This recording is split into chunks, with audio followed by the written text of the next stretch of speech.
The rapper Young Dolph is dead. This is so unfortunate. This is so sad. He was shot and killed in Memphis, Tennessee. And it just looks like a case of, gang violence. I don't know what to say, He has a family, a partner, 2 kids. And now, who knows what, you know what is so interesting? Like, I was watching The Breakfast Club the other day, and Soulja Boy came on, talking a mess, but I don't think Soulja Boy has anything to do with this. Talking a mess, and they warned him on The Breakfast Club. They kind of said, this stuff, you guys shouldn't joke about this stuff. It's really dangerous. Just talking about and it's just so sad to see, because we think about Biggie, we think about Pac, we think about how many lives have been lost. We think about Nipsey Hussle, how many lives have been lost due to gang violence, even in the rap game, even after these people elevate, financially. And some of these people are your ticket out of, the hood, out of poverty. But still, there's this prevalence of gang violence and, and they kill these unfortunate. It's so sad to see somebody that, has built his way, made his way independently, and now he's gone. And to me, it's quite insane, because I just posted a video about him a day ago.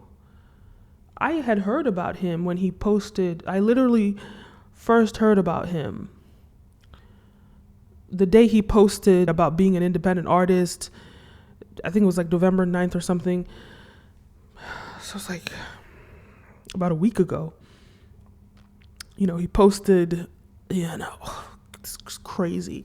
He posted that he's an independent artist and he's, making $100,000. And I don't know if that is what triggered people, knowing that he has that much money. I don't know if that's what made people upset. I don't know what it is. But it's so sad to see somebody that with that entrepreneurial spirit, somebody that has really paved his own way, somebody that's making moves, especially in the Black community, and to see him shot and killed by what I'm presuming is another Black person is so unfortunate. And you think about Black people in general, why there's a lack of generational wealth in the Black community. And it literally is things like that. The crabs in a barrel mentality, keeping Black people down. Somebody that could have been your ticket out of poverty. Somebody that could have elevated you and helped you create generational wealth. You've now put them in this unfortunate situation, leaving his 2 children and his partner, who he was obviously providing for. It just makes you wonder, who's going to provide for them now? Because we don't know what his books look like. We don't know how, people don't talk about this either, because the whole process of losing a patriarch, someone that's a provider, then what does that now mean for the families? Because a lot of times people don't have their papers in order. They don't have their, let me tell you something. You're supposed to put everything in a trust. Let me just put some information out there. Put everything in a trust. Was it Vanderbilt? No. Rockefeller says, own nothing, control everything. You put everything in a trust. This way, when you die, normally when you die, all your assets go through probate. And so the government and that's a government process that can take a long time to pass through. But if you don't own your stuff, like your house, your cars, like all this stuff, if you don't own it, and it's owned by a trust which you control, you put an instruction in that trust that says when you die, it passes on to XYZ. That's how you expedite the process. And that is actually more secure than just having a will, right? A will is important, but you want to have a trust together. And the other thing about a trust too, this is a little bit of a sidetrack, but other thing about a trust is that it prevents you from, let's say, look at Travis Scott right now. He's getting sued, $750 million lawsuit, ridiculous lawsuit, getting sued. If he owns like his house, they can take his house. If he, like, let's say like that lawsuit passes through, obviously it's not going to be 750 million that they win, but it might be, say, 50 million, who knows what. And the insurance only covers about 26 million, right? Travis Scott is worth like 16 million.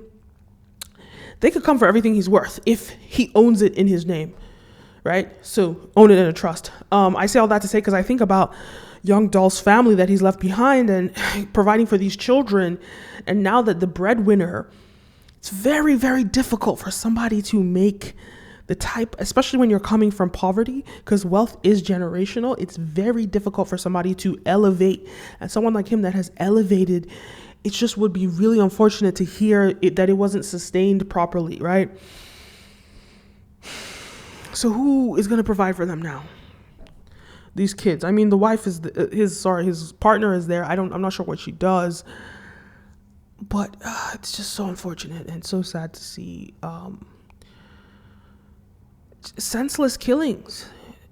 It's just really, really unfortunate. And I mean, there's really no lesson here. I mean, the only lesson is about black on black hate, and the other lesson is about learning how to structure your money so that you're protected yourself, and then your family is protected when you pass. These are the two important things I guess the two takeaways. And it's just so sad. May his soul rest in peace. May it rest in power. I know a lot of celebrities put out their tributes. Social media is like, commenting about it, but I just hope it's a lesson for everybody to just really understand this really unfortunate incident. Anyway, my name is Kenim, and let me know your thoughts. Leave a comment down below. Don't forget to like, follow, subscribe, all of the above. My name is Kenim, and see you next time.